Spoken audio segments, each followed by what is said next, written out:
ദൈവത്തിൻ്റെ അതിപരിശുദ്ധമായ നാമം വാഴ്ത്തപ്പെടുമാറാകട്ടെ. എൻ്റെ പ്രിയപ്പെട്ടവരെ, എല്ലാവർക്കും എൻ്റെ സ്നേഹവന്ദനം. സ്നേഹമുള്ളവരെ, നിങ്ങൾ വിശ്വസിച്ച ഒരാൾ നിങ്ങളെ വഞ്ചിച്ചപ്പോൾ അവസാനമായിട്ട്, അതായത് ലാസ്റ്റ് ടൈം എപ്പോഴാണ് നമുക്ക് വേദന തോന്നിയിട്ടുള്ളത്? ചിലപ്പോൾ അതൊരു ബിസിനസ് ഇടപാടിലായിരിക്കാം, അല്ലെങ്കിൽ ഒരടുത്ത സൗഹൃദ ബന്ധത്തിലാകാം. നമ്മുടെ ജീവിതത്തിൽ നമ്മൾ ഏറ്റവും വലിയ പാഠങ്ങൾ പഠിക്കുന്നത് നമ്മൾ അപ്രതീക്ഷിതമായിട്ട് ചതിക്കപ്പെടുമ്പോഴാണ്. ഇന്ന് നമ്മൾ പഠിക്കാൻ പോകുന്നത് ഇസ്രായേലിൻ്റെ ചരിത്രത്തിലെ ഏറ്റവും വലിയ സൈനിക വിജയങ്ങൾക്ക് ശേഷം അവർക്ക് പറ്റിയ ഒരു വലിയ പിഴവിനെക്കുറിച്ചാണ്. ശക്തി കൊണ്ട് കീഴടക്കാൻ കഴിയാത്ത ഒരു ശത്രു ബുദ്ധി കൊണ്ടും അഭിനയവും കൊണ്ടും ഇസ്രായേലിനെ കെണിയിൽ വീഴ്ത്തിയതിൻ്റെ കഥയാണ് യോശുവ 9-ാം അധ്യായം. അതാണ് നമ്മളിന്നിവിടെ പഠിക്കാൻ പോകുന്നത്. ഇതൊരു പഴയ കഥയാണെങ്കിലും നമ്മുടെ ഇന്നത്തെ ജീവിതത്തിൽ ഒഴിക്കാനാവാത്ത വിധത്തിലുള്ള ചില മുന്നറിയിപ്പുകൾ ഇതിൽ ഒളിഞ്ഞിരിപ്പുണ്ട്. അതെന്തൊക്കെയാണ് നമുക്കിത് നോക്കാം.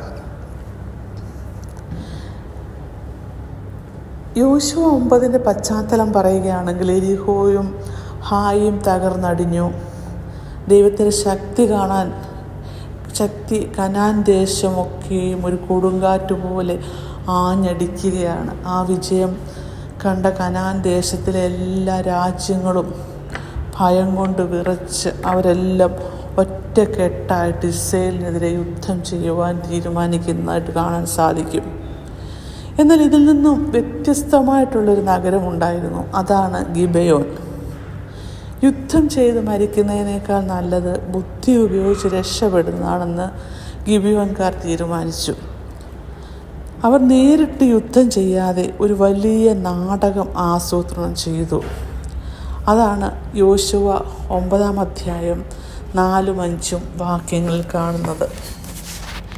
ഗിബെയോൻകാർ അവർ ചെയ്ത സൂത്രം എന്തായിരുന്നു?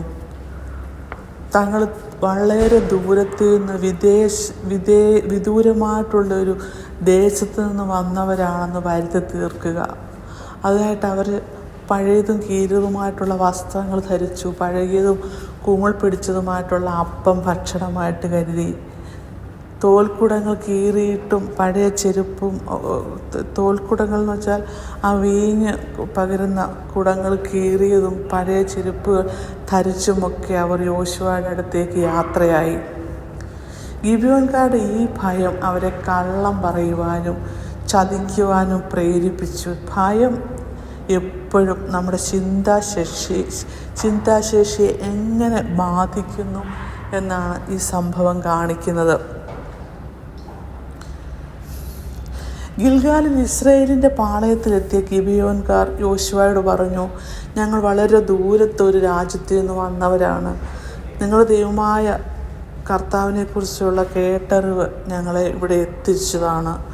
നിങ്ങൾ ഞങ്ങളുമായിട്ടൊരു സമാധാന ഉടമ്പടി ഉണ്ടാക്കണം. ഇസ്രായേൽ മൂപ്പന്മാർക്ക് ഒരു സംശയം തോന്നിയില്ലായിരിക്കും. അപ്പോൾ തീർച്ചയായിട്ടും തോന്നി. അവർ ചോദിച്ചു, നിങ്ങൾ ഞങ്ങളുടെ അടുത്തായിരിക്കും താമസിക്കുന്നത്, എങ്കിൽ എങ്ങനെയാണ് നിങ്ങളുമായിട്ട് ഉടമ്പടി ഉണ്ടാക്കുക? അവർ സംശയത്തോടെ ചോദിച്ചു. അപ്പോഴാണ് ഗിബെയോൻകാർ അവരുടെ ആ വിഷ്വലായിട്ട് എന്തൊക്കെ കാര്യങ്ങളുള്ള ദൂരത്തു നിന്ന് വന്നതാണെന്ന് തെളിയിക്കുന്ന കാര്യങ്ങൾ പുറത്തെടുക്കുന്നത്. അവർ പറയുന്നു, നോക്കൂ, ഞങ്ങളുടെ അപ്പം എടുത്ത ദിവസം ഇത് ചൂടുള്ളതായിരുന്നു, എന്നാൽ ഇപ്പോൾ ഉണങ്ങി പൂപ്പൽ പിടിച്ചിരിക്കുന്നു. ഞങ്ങളുടെ വസ്ത്രങ്ങളൊക്കെയും കീറിയിരിക്കുന്നു. ഇതൊക്കെ ദൂരയാത്ര കാരണമാണ്. എൻ്റെ പ്രിയപ്പെട്ടവരെ, നമ്മുടെ ഈ കഥയിലെ ഏറ്റവും ദുഃഖകരമായിട്ടുള്ള ഭാഗം ഇതാണ്. അവർ കർത്താവിനോട് ആലോചിക്കാതെ അവരുടെ ആഹാരം വാങ്ങിക്കഴിച്ചു. ഇസ്രായേൽ ചരിത്രത്തിലെ ഏറ്റവും വലിയ വീഴ്ചയിലൊന്നാണ് ഇത്.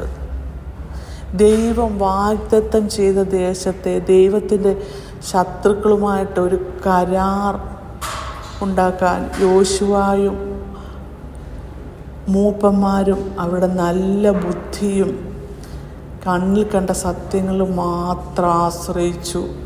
ഓരോ യുദ്ധത്തിനു മുമ്പിലും മുമ്പും ദൈവത്തോട് ചോദിച്ച് അവർ ഈ സമാധാന ഉടമ്പടിക്ക് മുമ്പേ ചോദിക്കുവാൻ അവർ മറന്നുപോയി. അവരവരുടെ സ്വന്തം ബുദ്ധിയിലും, അതായത് കണ്ണിൽ കണ്ട സത്യങ്ങളിലും മാത്രം ആശ്രയിച്ച് അവരോടൊരു ഉടമ്പടി ഉണ്ടാക്കി.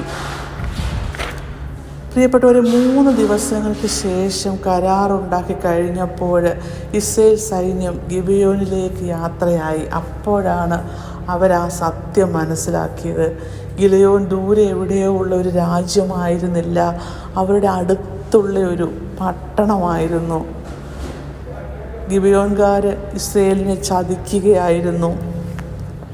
യോശുവയും ജനവും ഇത് കണ്ടപ്പോൾ ഞെട്ടിപ്പോയി. ജനങ്ങൾ മൂപ്പന്മാരോട് പരാതി പറഞ്ഞു. സൈന്യത്തിന് അവരെ നശിപ്പിക്കുവാൻ ആഗ്രഹമുണ്ടായിരുന്നു. പക്ഷെ മൂപ്പന്മാർ നൽകിയ മറുപടി എന്തായിരുന്നു? നാം ഇസ്രായേൽ ദൈവമായ യഹോവയുടെ പേരിൽ അവരോട് സത്യം ചെയ്തിരിക്കുന്നു, അതുകൊണ്ട് നമുക്ക് അവരെ തൊടുവാൻ പാടില്ല.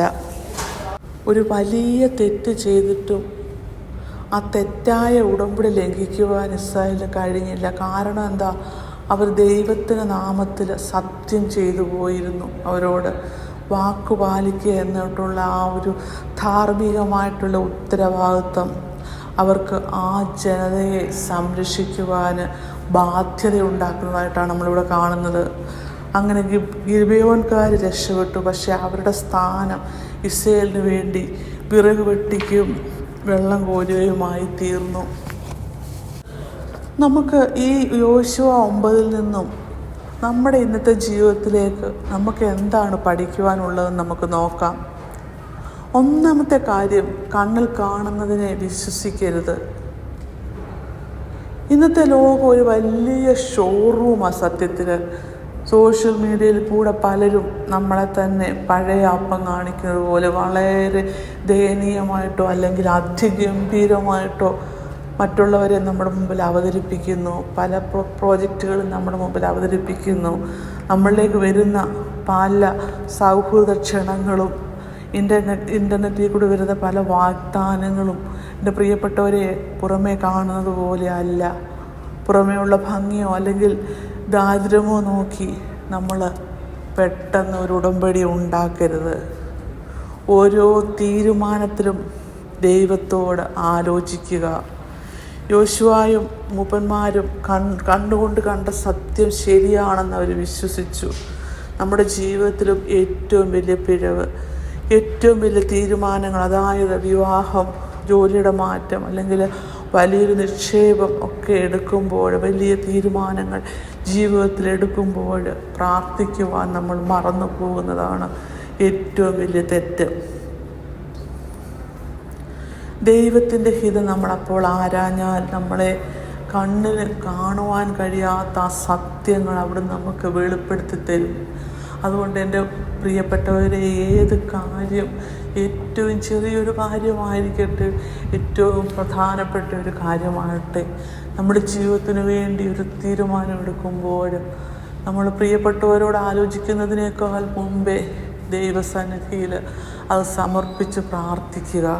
നമ്മുടെ മനുഷ്യൻ്റെ കണ്ണിന് കാണുവാൻ കഴിയാത്തതുപോലെയുള്ള സത്യങ്ങൾ അത് നമുക്ക് വെളിപ്പെടുത്തി തരും, അതുറപ്പാണ്. അതുപോലെ തന്നെ വ്യാജഭക്തിയുടെ മുഖങ്ങൾ ചില സമയങ്ങൾ നമ്മുടെ ആത്മീയ ജീവിതത്തിൽ ഗിബെയോന്മാർ കടന്നു വരാറുണ്ട്. ദൈവവചനം വിശ്വസിക്കാത്ത ചില ആശയങ്ങളെയും വ്യക്തികളെയും അവർ പുറമേ കാണിക്കുന്ന ആ ഒരു ഭക്തി കാരണം നാം നമ്മുടെ ജീവിതത്തിലേക്ക് സ്വീകരിക്കാതിരിക്കാൻ ശ്രദ്ധിക്കുക. പ്രിയപ്പെട്ടവരെ, യോശുവയുടെ പുസ്തകം 9-ാം അധ്യായം അത് പഴയ നിയമത്തിലെ ഒരു കഥയാണെങ്കിലും അത് നമ്മുടെ ഓരോരുത്തരുടെയും ആത്മാവിൻ്റെ ഒരു കണ്ണാടിയാണ്. ഒരു നിമിഷം കണ്ണടച്ച് നമ്മുടെ ഹൃദയത്തോട് ചോദിച്ചു നോക്കാം, എൻ്റെ ജീവിതത്തിൽ ഞാൻ എത്ര വട്ടം എൻ്റെ കണ്ണിന് മുമ്പിൽ കണ്ട ആ പഴയ അപ്പത്തിലും കീറിയ കുപ്പായത്തിലും വഞ്ചിതനായിട്ടുണ്ട്. എൻ്റെ ജീവിതത്തിൽ ഞാൻ വലിയ വിജയങ്ങൾ നേടിയിട്ടും എൻ്റെ സ്വന്തം ബുദ്ധിയെ മാത്രം വിശ്വസിച്ച് എൻ്റെ തമ്പുരാനോട് ആലോചിക്കാൻ ഞാൻ മറന്നുപോയ നിമിഷങ്ങൾ എത്രയുണ്ട്. യോശുവ 9-ന്റെ ഏറ്റവും വലിയ സന്ദേശം ഇതാണ്. നമ്മളുടെ ജീവിതത്തിലെ വിജയം ചെറുതോ വലുതോ ആകട്ടെ, നമ്മുടെ ജീവിതത്തിലെ ഏറ്റവും ലളിതമായ തീരുമാനം പോലും ദൈവത്തിൻ്റെ ആ മൗനത്തിലുള്ള ഹിതം തേടാതെ എടുക്കരുത്. കാരണം നമ്മുടെ ദൗർബല്യം തുടങ്ങുന്നത് നമ്മളിലെ അമിത ആത്മവിശ്വാസം വളരുന്നിടത്ത് വെച്ചാണ്. ഗിബെയോൻകാർ ചെയ്ത് ചതിയായിരുന്നു. പക്ഷെ ആ ചതി വെളിപ്പെട്ടതിന് ശേഷവും ദൈവത്തിൻ്റെ നാമത്തിൽ കൊടുത്ത വാക്കു പാലിച്ച് യോശുവയുടെ ആ സത്യസന്ധതയെ നമ്മൾക്കിവിടെ ഓർക്കാം. നമ്മുടെ ജീവിതത്തിൽ നമ്മൾ തെറ്റായ തീരുമാനങ്ങൾ എടുത്തു പോയിട്ടുണ്ടെങ്കിൽ പോലും ദൈവത്തിലുള്ള വിശ്വാസത്തിൻ്റെ പേരിൽ നാം നൽകിയ വാക്കിൻ്റെ വില നമ്മൾ കുറച്ച് കാണരുത്. നമ്മൾ ഓരോരുത്തരും ഗിബെയോൻകാരാൽ വഞ്ചിതരാകാതിരിക്കുക. ഒരു ജീവിതം നയിക്കാൻ ആഗ്രഹിക്കുന്നുണ്ടെങ്കിൽ നമുക്ക് ആകാശത്തിലേക്ക് നോക്കി ഇന്ന് ഈ സമയം നമുക്കൊരു പ്രതിജ്ഞ എടുക്കാം. ഇനി മേലാൽ എൻ്റെ കണ്ണുകൊണ്ട് കാണുന്നതിനെ ഞാൻ വിശ്വസിക്കുകയില്ല ദൈവമേ. എൻ്റെ ഓരോ ചുവടിലും എൻ്റെ കരം നീ പിടിക്കണമേ. എൻ്റെ സംസാരത്തിലും എൻ്റെ ബിസിനസ്സിലും എൻ്റെ കുടുംബ ബന്ധങ്ങളിലും എൻ്റെ ജോലിയിലും ഞാൻ നിൻ്റെ ഹിതം മാത്രം തേടും.